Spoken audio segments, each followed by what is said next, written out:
Bienvenue dans l'arène, là où l'actu prend des coups. Aujourd'hui, on plonge les deux pieds dans le grand canal de Venise.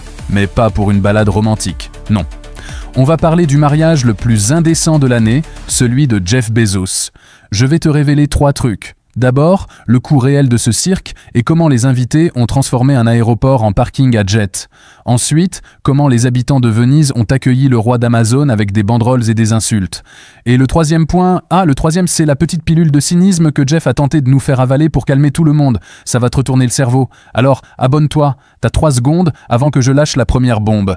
Et dis-moi en commentaire ce que tu ferais, toi, avec ne serait-ce qu'1% du budget de ce mariage.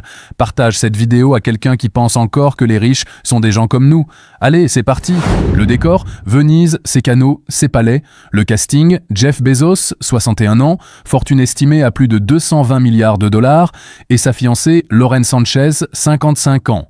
La liste d'invités, un best-of du CAC 40 et d'Hollywood. Leonardo DiCaprio, les sœurs Kardashian, Bill Gates, Oprah. En gros, toute la clique qui te fait la morale sur l'écologie et la pauvreté et c'est venu cramer du kérosène pour l'occasion. Parce que oui, on parle de 95 jets privés qui ont créé un embouteillage à l'aéroport. 95, c'est pas un mariage, c'est un sommet du G20 pour discuter de la fin du monde qu'ils accélèrent eux-mêmes.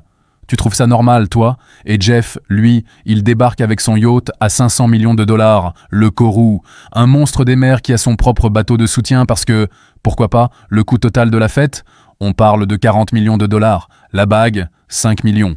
Le mec te dit en regardant la ville, cette ville semble impossible.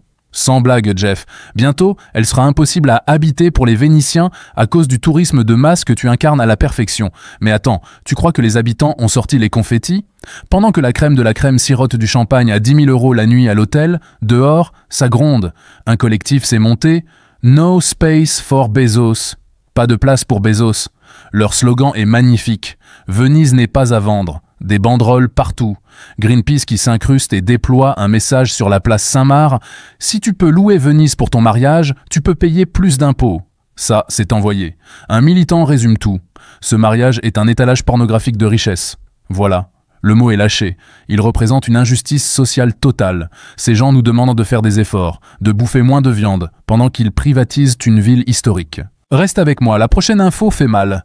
Face à cette vague de haine, tu penses que Jeff a fait quoi? Annuler? Présenter des excuses? Non. Il a sorti son carnet de chèques pour une opération de com absolument gerbante. Attention, c'est du grand art. Bezos a fait un don. Accroche-toi, un don de 3 millions d'euros à une asso de protection de la lagune et un autre million à l'UNESCO. Waouh, 4 millions en tout, ça paraît beaucoup, hein?